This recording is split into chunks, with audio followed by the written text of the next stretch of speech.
Alright, good morning everyone. So ito mapanlin lang na umaga. It's minus 32 degrees Celsius and we are sitting at feels like minus 42. So ito yung itsura oh. Hindi siya nag-i-snow. Clear, the sky is clear. Ayan, tingnan nyo, walang kaulap-ulap. But right now we have an extreme cold warning. And it's feels like minus 42. So, iaatid ko yung mga bata sa school. And kahit na ganito kalamig, tuloy yung school ng mga bata. At bali ngayon, pang malakasang jacket mo na yung sinuot. Kasi nga, kapag mga maliit, yung mga ordinaryong jacket, you have to put more layers. Pero pag ito, medyo isahan lang pwede na. Hindi mo ramdam yung lamig sa loob. Kaya we try to invest in a good warm jacket. Kasi iba rin talaga yung pakiramdam. Hindi ko rin pala ginagamit yung GoPro and yung ibang camera. Kasi with this kind of weather, sa minus 30, minus 42, sobrang lamig. Mga 5 minutes, naglolobat na yung camera. Kaya ito muna ginagamit ko ngayon is yung phone para at least medyo matagal-tagal. Tapos, ayan, yung sasakyan na yan, ang gagawin ko is, lalagyan ko syempre, isasaksak ko yung black heater and for sure. For the recording, today is January 20, 8 days or 10 days from now, February na. So ano na, Canada. Yung may buga ng aming heater. Yung may buga. Sobrang lakas. Yan, ganyan yung itsura ng heater sa mga bahay. Talagang bubuga siya. Para yung bibig ko, buga lang ng buga. Kaya yung mga kids ngayon, magbabundle up sila to the extreme na bundle up talaga. At saka hindi sila pwedeng palabasin sa school kasi minsan kapag minus 10 or tolerable yung weather, nagbe-break time sila sa labas.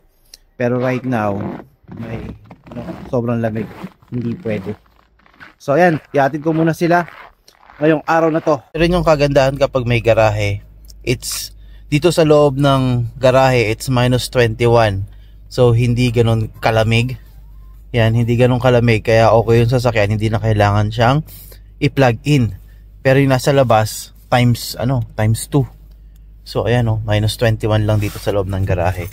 Ngayon, naantay ko sila kasi i-on ko na yung heater nito. Yan. Isa rin pala sa mga nagiging problema kapag sobrang lamig is that yung garage door namin. Kasi yung garage door namin hindi siya totally nagbubukas ng talagang bukas na automatic. Kasi nag-i-stack up yung mga rollers. And ayan yung isa sa mga talagang problem sa mga lumang garahe na katulad nung sa amin. Pero functional pa rin naman siya. Kailangan lang i-manual na taas. You ready? Ate Katis is waiting na.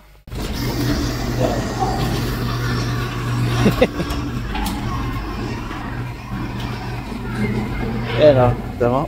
Nag-stack up. Nakatag ulit. Ayan, ganyan. Kailangan tulungan.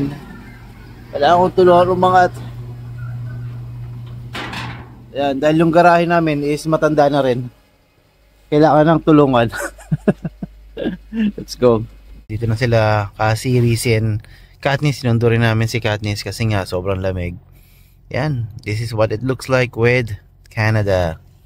Parang ito yung buwan din or yung week na pumunta kami last year sa Elkhorn. And we try to experience those things na sa outdoor naman. Pero to talaga sobra extreme lamig. So dito kahit malamig yung weather, tuloy yung buhay. So bali ngayon papunta ako ngayon sa gas station muna. Tapos after nitong gas station, pupunta naman ako at susunduin ko naman na sila kasi. And then nagpapasama rin pala si mother ni Aisha na pumunta sa Notary Public. Dito may kay Kevin Lemoroc. So mamaya sasamahan ko siya para alam mo yon, meron siya mga documents na kailangang gawin. I guess sa ibang province hindi ganito ka-extreme yung weather, pero dito sa Manitoba, pag nandito ka, parang normal na lang yung mga ganitong temperature, mga nasa minus 40 or feels like minus 40. So tuloy yung school, tuloy yung mga establishment, tuloy yung bus, lahat walang pagbabago. Nasa discretion mo na lang yan talaga kung gusto mong pumasok o hindi, nasa sa inyo. Pero syempre dito tuloy ang buhay, di natatapos ang routine regardless kung ano yung weather, unless merong blizzard at merong zero visibility, yan magiging affected yan.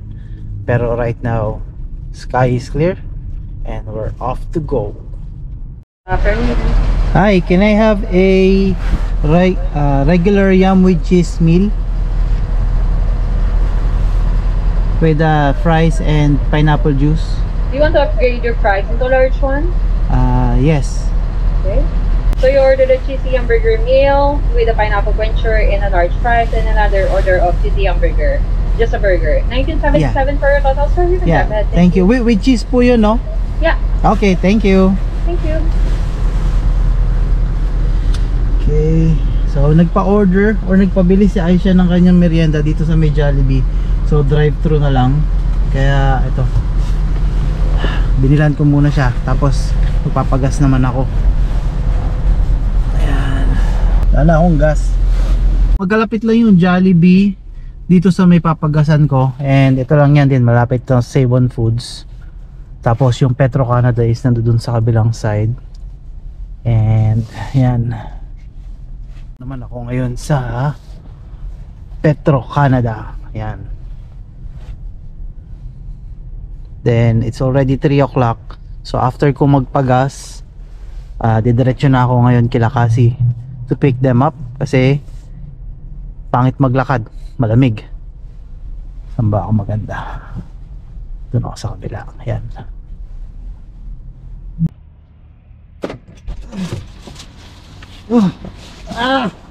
So sira yata yung printer nila rito sa pump na yan. So pumunta pa ako sa loob. Yeah, medyo may kamahalan yung gasolina ngayon. $1.44.9. So ilang liters to nakuha ko. So susundo na ako kay kila Cassie.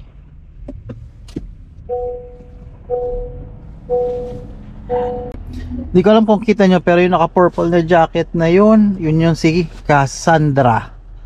Yan. So ngayon nasa labas sila ngayon, oh. So 5 minutes before their school time, so pinapalabas na sila. So dito ganyan kalupit dito sa Manitoba, kahit nasa minus 42 degrees Celsius, lalabas at lalabas pa rin talaga yung mga bata. Para daw, ang reason nila is mag-adapt yung kanilang katawan sa lamig, which makes sense. Unang kagat, langhap sarap, langhap sarap. Sipping the pineapple juice. Okay na yan. Tapos tapusin na natin to. Burger. Ako yung gilatis. Bukan natin. Okay. Ito maganda, wala nang linya-linya parking. Tama. So sinamahan ko dito si mama. Punta kami dito sa office ni Kevin Clemoros.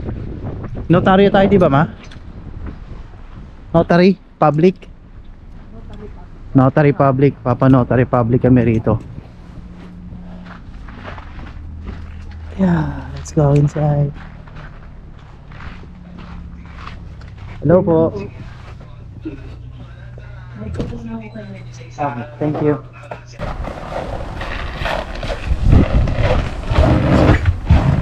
Okay, it's already 5 PM. So yan, tapos na naman yung araw namin dito sa buhay sa Canada.